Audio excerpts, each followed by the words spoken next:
Hi అండి, అందరికీ నమస్కారం. ఈరోజు నేను మీకు శ్రీ రుద్ర నమ్మకామృత భావ వివరణ తెలియచేయాలి అనుకుంటున్నాను. ఇందులో ఏమైనా అక్షర దోషాలున్నా, స్వర దోషాలున్నా మన్నించగలరు. మనం నేర్చుకోవడానికి స్వరంతో అవసరం లేదన్న పెద్దల మాటను అనుసరించి నేను ఈ శ్రీ రుద్ర నమ్మకామృత భావ వివరణ తెలియచేయాలి అనుకుంటున్నాను. మనం వచ్చేసి 5వ భాగంలో ఉన్నాము. మృత్యుంజయాయ రుద్రాయ నీలకంఠాయ శంభవే అమృతేశాయ ఈశాయ మహాదేవాయ తే నమః. రుద్ర నమ్మకం ఇది పరమేశ్వర సంబంధమైన జ్ఞానం. మన మహర్షులు దర్శించి ఆ పరమేశ్వరుడు అంటే ఏమిటో చెప్పిన గొప్ప విషయం. మనం ప్రథమానుభాగంలో ఉన్నాము.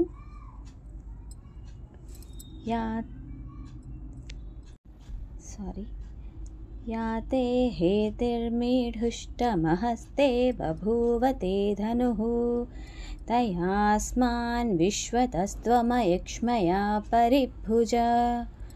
భక్తులకు అభీష్టాలను విశేషంగా వర్షించువాడా, నీ చేతిలో ఏ ఖడ్గము ధనస్సు ఉన్నాయో ఆరోగ్యప్రదమైన బాధ కలిగించని ఆ ఆయుధంతోనూ ధనస్సుతోనూ నీవు మమ్ములను అన్నిటి నుండి పరిపాలించుము, అన్ని పాపరోగాదుల నుండి కాపాడుము అని మనం ఆ శ్లోకం చదువుతూ పరమేశ్వరుని ప్రార్థిస్తున్నామన్నమాట.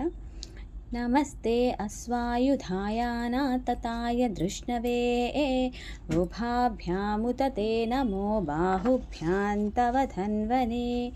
శత్రువులపై ప్రయోగించటానికి సన్నద్ధం కానిది, సహజంగా ప్రయోగ సమర్థమైనది అయిన నీ ఆయుధానికి నమస్కారము. ఇంతేకాక నీ 2 బాహువులకు, నీ ధనస్సునకు నమస్కారమగుగాక. పరితే ధన్వనో హేతిరస్మాన్ మృణక్తు విశ్వతః అథోయ ఇషుధిస్తవారే అస్మన్నిధేహితం. రుద్ర, నీ ధనువు నుండి ప్రయోగింపబడు బాణము మమ్ములను అన్నువైపులా విడుచుగాక, బాధింపకుండుగాక, మరియు నీ అమ్ములపోదిని దూరం నందు ఉంచుము. మమ్ములను అన్ని వైపుల నుండి నీ ఆయుధాలు కాపాడాలి అని మనం పరమశివుణ్ణి వేడుకుంటున్నాం అన్నమాట. నమస్తే అస్తు భగవన్ విశ్వేశ్వరాయ మహాదేవాయ త్ర్యంబకాయ త్రిపురాంతకాయ త్రికాగ్నికాలాయ కాలాగ్నిరుద్రాయ నీలకంఠాయ మృత్యుంజయాయ సర్వేశ్వరాయ సదాశివాయ శ్రీమన్మహాదేవాయ నమః. భగవానునకు, విశ్వేశ్వరునకు, మహాదేవునకు, త్రయంబకునకు, త్రిపురాంతకునకును, త్రికాగ్నికాలునకు, కాలాగ్ని రుద్రునకు, నీలకంఠునకు, మృత్యుంజయునకు, సర్వేశ్వరునకు, సదాశివునకు, శ్రీమన్మహాదేవునకు నమస్కారము. 11 రుద్రులకు నమస్కారములు. ఓం నమః శివాయ. సమస్త సన్మంగళాని భవంతు. శివుడే దైవం, శివుడే జీవం, శివుడే సర్వం. ఏ భూతానామధిపతయో విశిఖాసః కపర్ధినః సర్వం శివమయం జగత్. సర్వేషాం శాంతిర్భవతు.